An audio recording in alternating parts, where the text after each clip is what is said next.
এলাকার যারা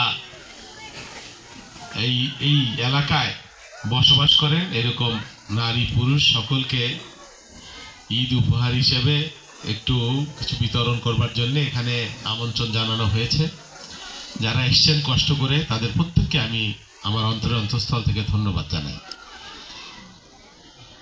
আমি আপনাদের সাথে নির্বাচনের পরে প্রথম দেখা, নাকি ইলেকশনের পরে সবাই বলে যে এমপি তো ভোট নিয়ে চলে যায় আর আসে না। হ্যাঁ, ভোটের আগে ভালো ভালো কথা কয়, মিষ্টি মিষ্টি কথা কয়, ভোটের পরে আর পাওয়া যায় না, এরকম না? হ্যাঁ, তো সেই জন্য এই কথা যাতে আপনারা করার সুযোগ না পান আমি চইসে বেড়াইতেছি। আপনারা দয়া করছেন বলেই তো আমি এমপি, ভালোবাসছেন বলেই তো এমপি, নাইলে হইতে পারতাম? তাহলে কি আপনাদের তো হক আছে, আমি সব পারবো সে কথা আগেও বলি নাই, তবে আমি এতটুকু বলতে পারি যে আমার দ্বারা কেউ ক্ষতিগ্রস্ত হবেন না, আপনাদের পাশে আমি থাকতে চাই।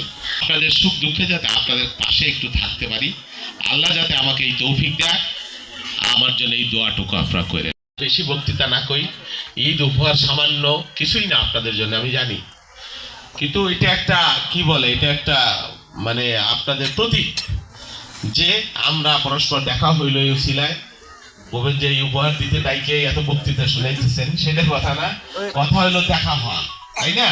হয়তো সবাই এখানে যারা আছে কেউ কেউ এমন আছে যারা এই উপহারের স্লিপ নাও পাইতে পারেন, তাই না? আমি ইউনুস প্রমাণিক শুনতেছে, আমি তাকে অনুরোধ করব, সবাই আমাদেরই মানুষ, কেউ পাইছে কেউ না পাইছে, যারা না পাইয়েও আসছে তারা নিশ্চয়ই বিপদগ্রস্ত।